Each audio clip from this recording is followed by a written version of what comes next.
अब आते हैं बात जीएस को रोज कितने घंटे पढ़ें और कैसे पढ़ें।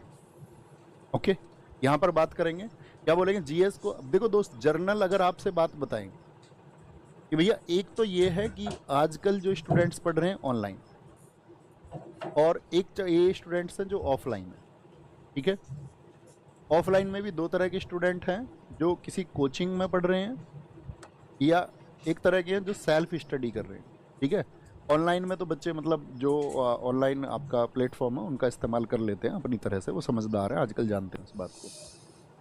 देखो, जो सेल्फ स्टडी कर रहे हैं, सेल्फ स्टडी वालों को मैं ये कहूँगा कि भाई अगर आप बहुत अच्छे से प्रिपेयर हो चुके थे और पिछली बार आप किनारे पर रहे या किसी तरह से रहे, तो आप अपनी तैयारी को बूस्ट अपने तरीके से ही कर सकते हैं। सिलेबस को ध्यान में रख के थोड़ी रिसर्च आप कर सकते हैं, या मान के चलो भाई सेल्फ के लिए फिर जरूरत पड़ेगी बुक्स की, तो बुक्स के बारे में आपको भी गाइड करेंगे।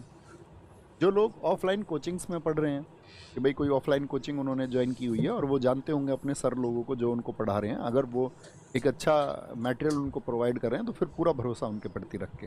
ठीक है, आज ज़्यादातर स्टूडेंट्स ऑनलाइन की तरफ आ चुके हैं। रही बात रिजल्ट्स की, बहुत लोग हो सकते हैं आपसे तमाम तरह की बातें करें, आप जानते ही हैं।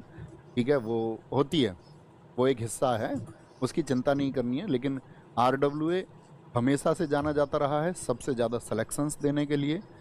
इस बार भी सबसे ज़्यादा सिलेक्शन आरडब्ल्यूए ने दिए, और इस बार फिर से सबसे ज़्यादा सिलेक्शन आरडब्ल्यूए ही देगा। इस बात के लिए मैं आपको निश्चिंत कर देता हूँ, और इसके लिए टीम का जो अथक परिश्रम लग पाएगा वो लगेगा। तो इसके लिए एक बार चीयर अप करो। इस बात से कितने लोग सहमत हैं?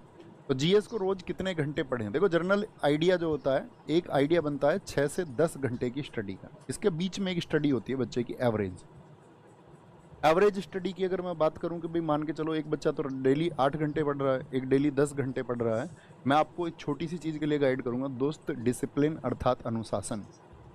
अगर अनुशासन आपके अंदर है, ऐसा नहीं एक दिन तो एनर्जी किसी की वीडियो देख ली और एक दिन तो पढ़ लिए 12, 14, 16 घंटे, और अगले दिन जो है वो जीरो हो गया आपका, तो कोई एवरेज नहीं बना।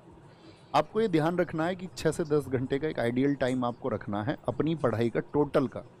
और जितना जिस सब्जेक्ट का रेशियो है, जैसे जीएस की अगर मैं बात करूं 150 क्वेश्चन में से हम बात करें तो 1/4 पार्ट है, तो 2 to 3 आवर आपको देने हैं डेली। अब वो क्लासेस के माध्यम से आप दें। आप कहोगे भैया फिर रिवीजन कब करेंगे? तो रिवीजन के लिए मिलता है ना सैटरडे संडे।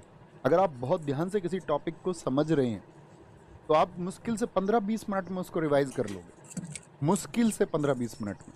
और यही स्टूडेंट्स करते हैं और यही करते आए हैं। कोई नई चीज़ इसमें नहीं हो सकती कि कुछ नया जादू हो जाएगा।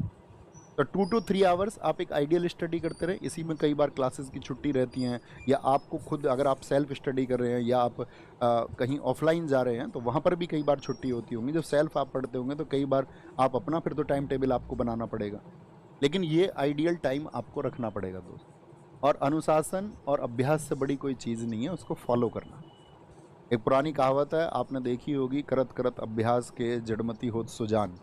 यानी एक अभ्यास के बाद में जो अल्प बुद्धि है वह भी आपका बुद्धिमान हो जाता है। और दोस्त, अनुशासन एक ऐसी चीज़ है, इसके लिए आप चाहे अमीर हों, चाहे आप गरीब हों, चाहे आप थोड़े कमज़ोर छात्र हों, चाहे आप बहुत अच्छे छात्र हों, अभ्यास हर किसी को बेहतर बना देता है। और अगर उसके साथ में अनुशासन है तो अपनी तैयारी के लिए इन चीज़ों को याद रख लेना। जीएस का मैं आपको बता चुका,